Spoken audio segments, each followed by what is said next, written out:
a information overload? Yeah. Know too much? Absolutely. There's too much information up there that can create some confusion. Absolutely. Coach, this is for you and Trey. When Louisville beat Kentucky, they ran 4 rushing touchdowns to the right side. Is that something you guys are going to do? You know, I didn't notice that, to be honest with you. I'll go back and look at that, but appreciate the help. But we're studying the film, and we'll figure out the best things that we can do to hopefully be successful. Trey? I didn't notice it either, but as you mentioned, I'm glad they ran it too. So, I mean, that's me. That's my call. So I'll be happy to get those touchdowns.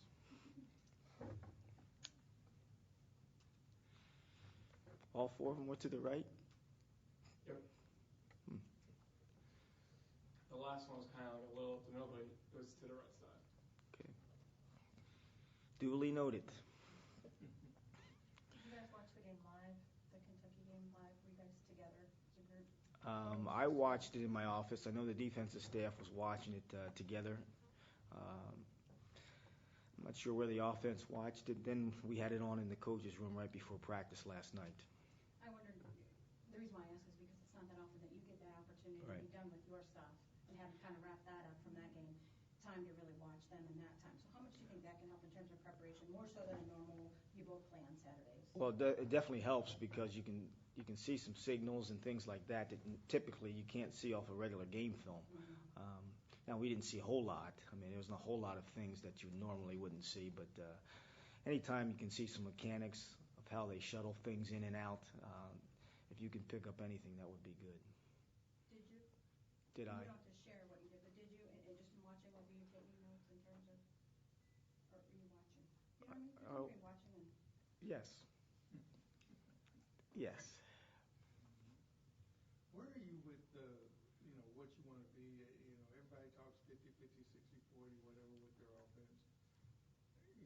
With Dree, with Trayon, even with Durden, and with your wide receiver collection not being at that level.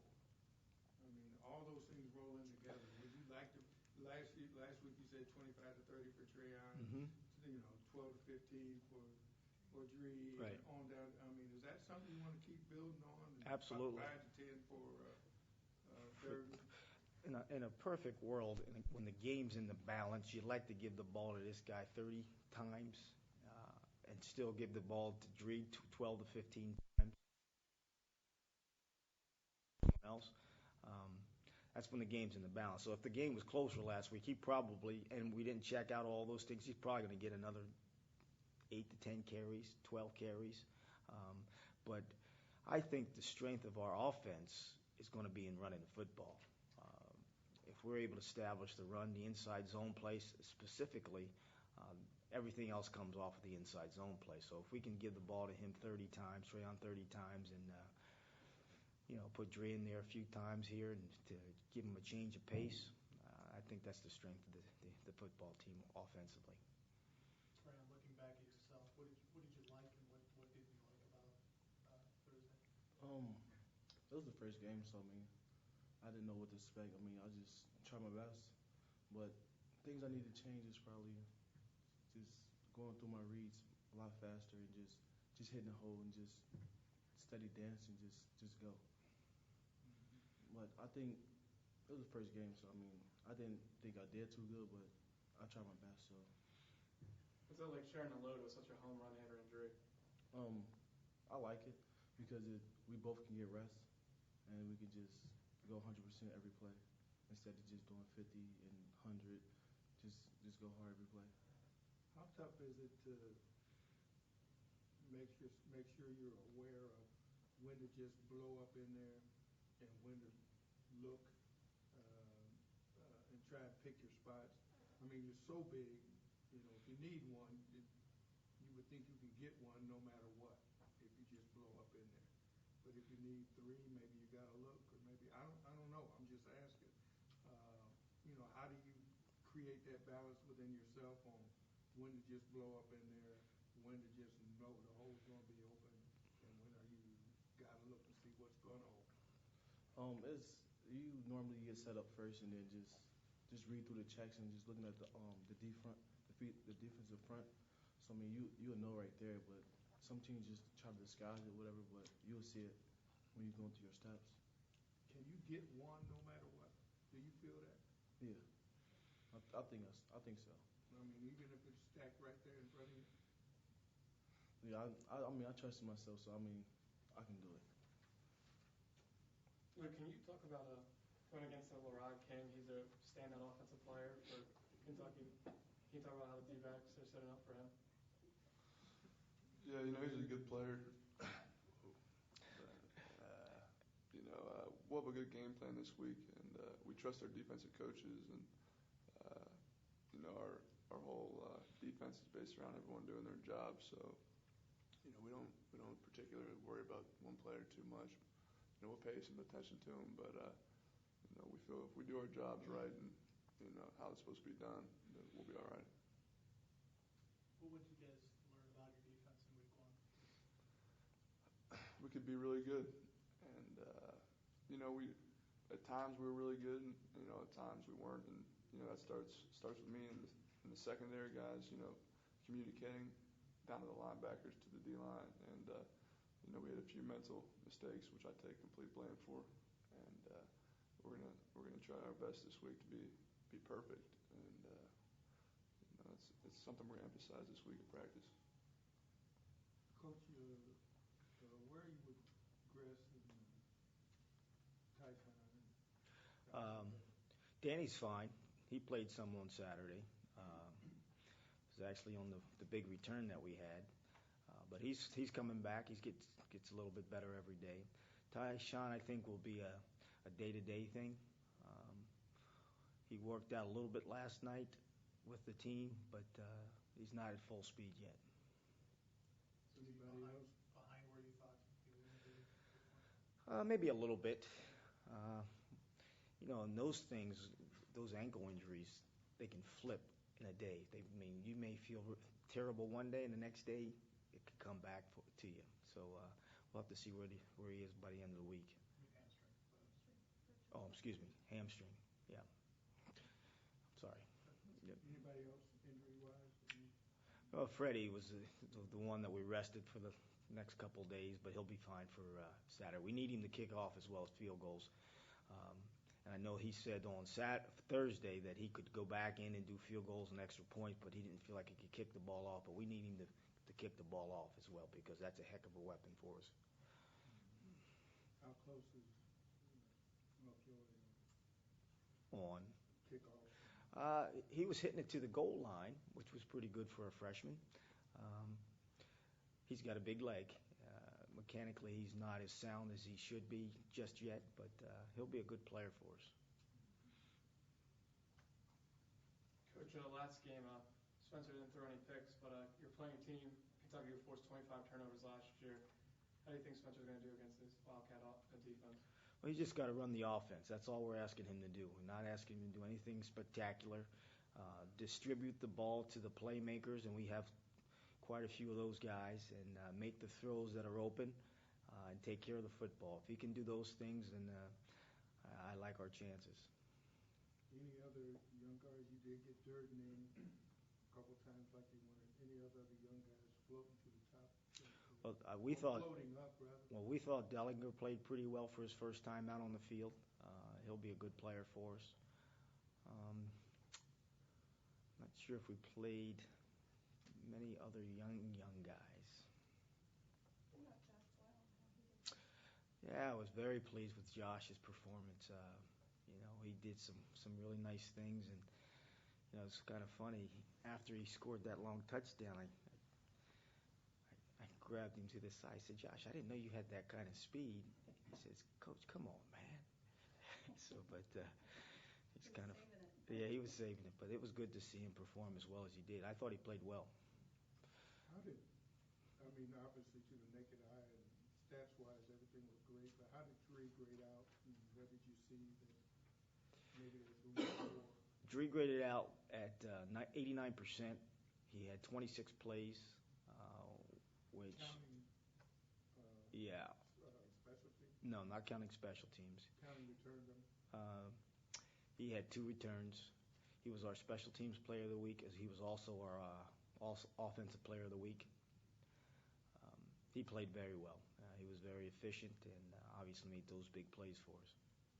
I think you said, either it was right after the game or the next day, that you thought, to the naked eye initially during the game with Trey, that maybe he was taking a little too much time to kind of decide where to hit. But then I think I heard that after that, you took a look at the film and maybe changed your mind. Can you talk about just what you thought you saw? For Trayon?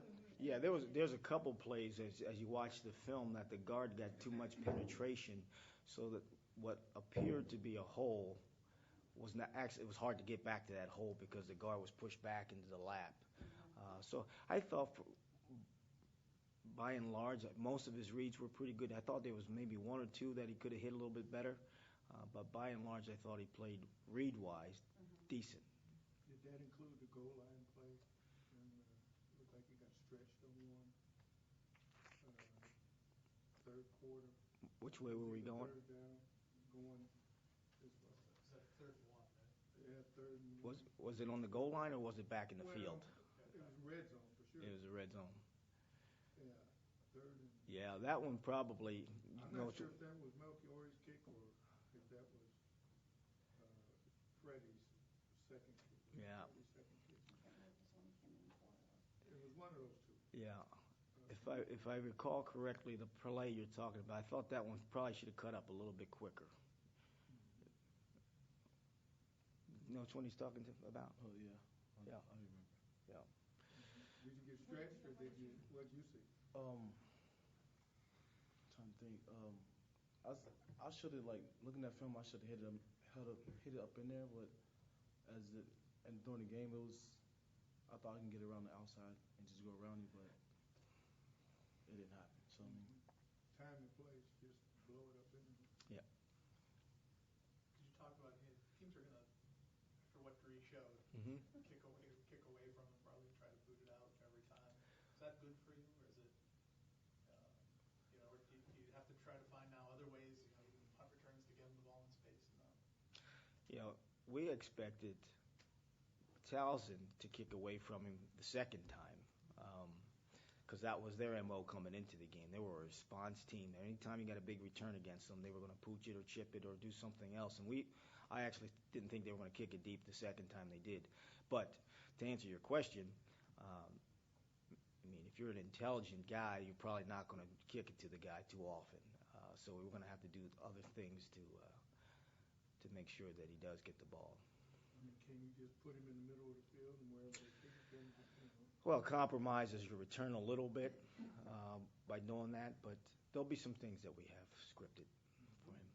What kind of a green light does he have to bring it out? I gave him 4 yards. I gave him 4 yards, but the first one he brought out was about 6. Yeah. So does he get that extended now, or is it still? No, it's 4 yards. 4. Have you decided what to do with him and Polk? No, we'll just roll those guys back there. They're both good. They're both good returners. They're not going to change their numbers. What's it like when you see that break on the sideline? You kind of sense that that's coming when Dree breaks it? I think so, because Dree probably one of the fastest dudes we got. So I mean, when he even get the kick return, I just think it's going past the 50.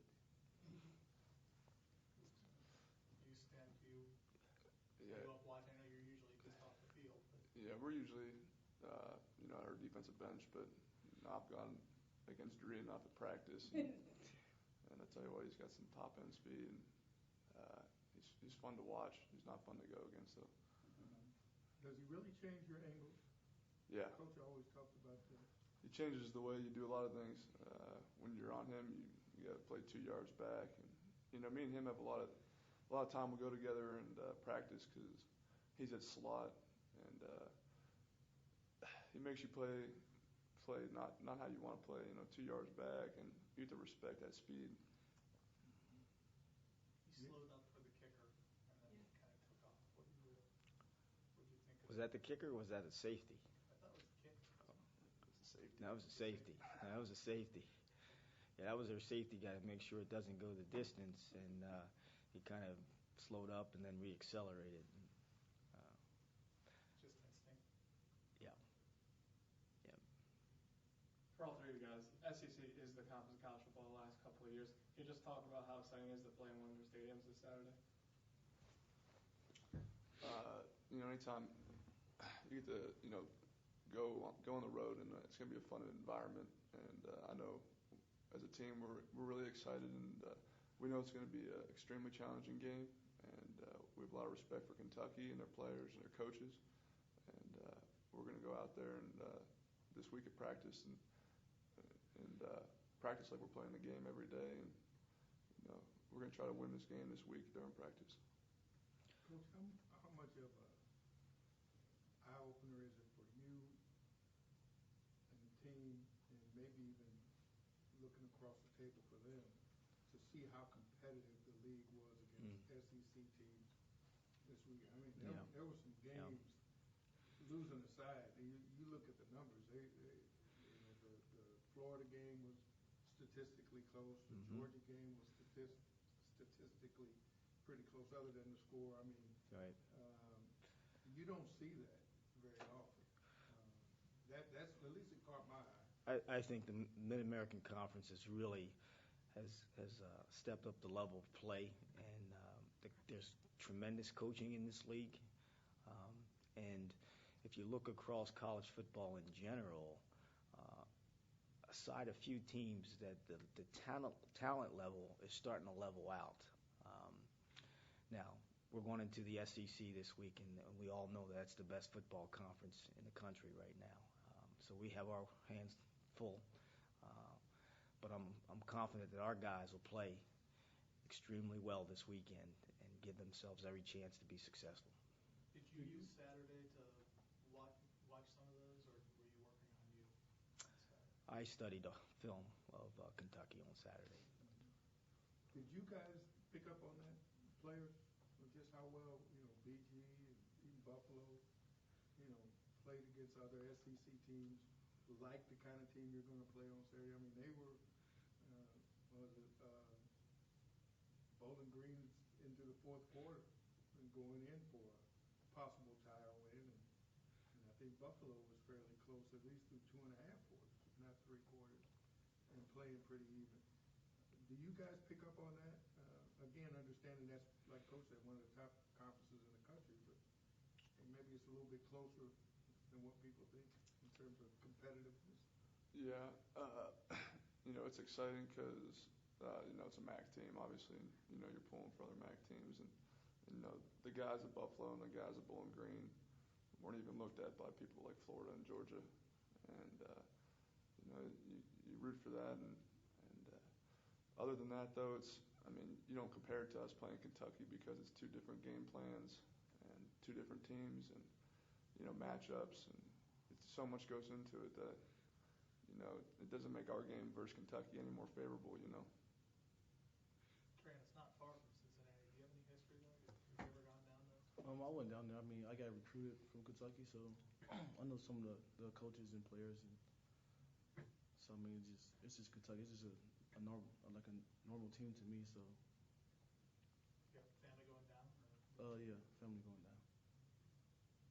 How long were they after you? I know this recruiting kind of goes in stages. Were they still after you pretty late in the recruiting process, or had that kind of wavered? Actually, it was the time I was gonna go to Kentucky, but Kent State had called me, and I just came up to Kent State. Coach, can you just talk about how Parker's handling the turning him the wrong way? Well, I think anytime you can laugh at yourself and it lightens the situation. He obviously made a mistake. There were several other guys on that play that made the same mistake. They just didn't have the ball in their hands. But anytime you can laugh at yourself and realize that you did make a mistake, because we all make mistakes, and you move on, move forward from it. Including the officials, did they say anything like, hey, we should have blown it? No, they didn't say a thing. Is there any advantage to having a couple extra days to prepare for them while they're on a short week after playing a rivalry game? Well, I think a lot of advantages. I think you get a chance to get a couple extra rest days, which is always big for your guys when they play a hard football game. But you also get that extra day to study film. Um, and sometimes the problem with extra days studying film is you put too much in, and we got to make sure we don't do that. We got to make sure the things that we have in the package in all phases that we're able to execute and don't outcoach ourselves. But it's always nice to have a few extra days to just kind of drop your shoulders and unwind a little bit, and really do an evaluation of where you are and the things the steps you need to take to go forward. Is it harder for teams or easier for teams coming off of a rivalry game like that? Can there be a hangover from your experience of when you played? I know Michigan, when you were there, when you were at Ohio State, was usually The last game, so I can't use that one or the Army-Navy game, or the West Virginia Pitt game. But I'm sure there could be, but they'll be ready to play. Coach Joker will have them ready to play on Saturday, ready to go. Can you give a couple keys for the game that you think you guys need to, I don't know if you do that before the game, do you give defense, offense, or just a few at the top we need to do in general? Absolutely. The defense last week did a great job creating turnovers. They got the offense 4 on the defensive side, 2 on special teams, which is huge. That's probably the number one component of winning a football game is the turnover ratio. The offense did an exceptional job of taking care of the ball. They didn't give it up at all. If we can do that, then I like our chances. Coach, back to Andre for a second. Do you go back and say, hey, here's all the things we did well on this? Because there's a lot of good things on that play that, everybody focuses on the wrong way.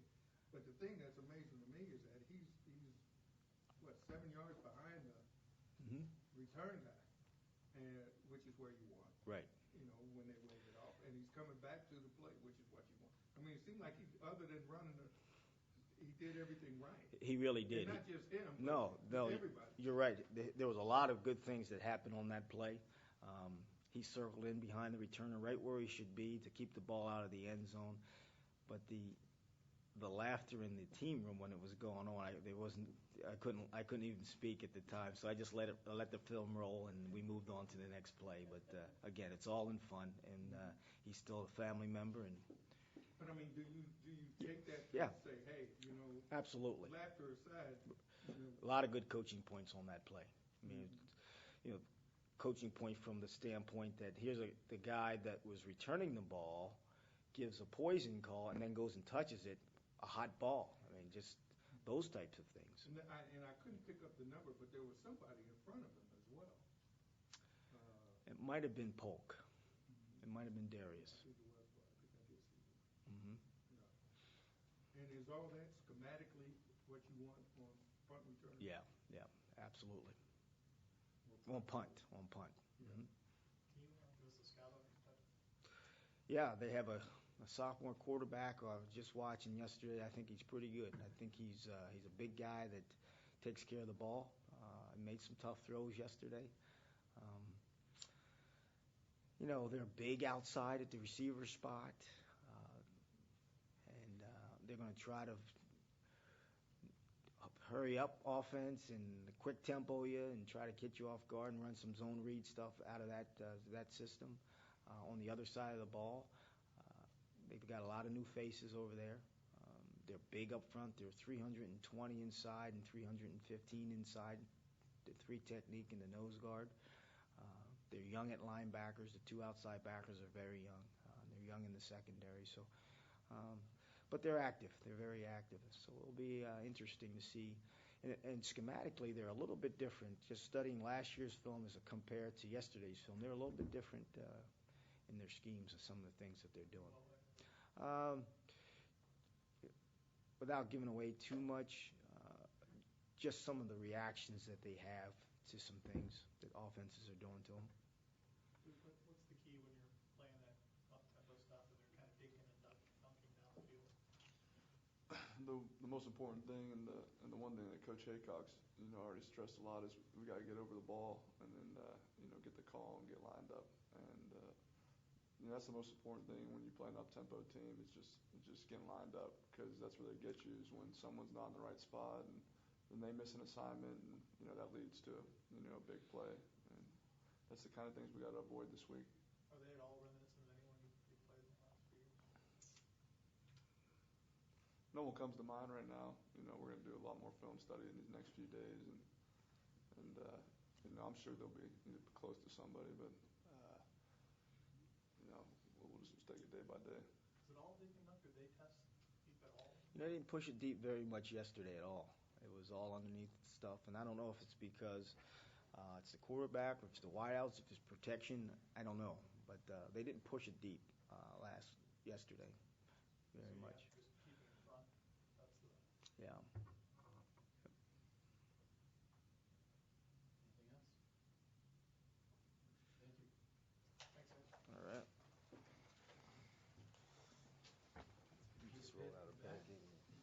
That's long.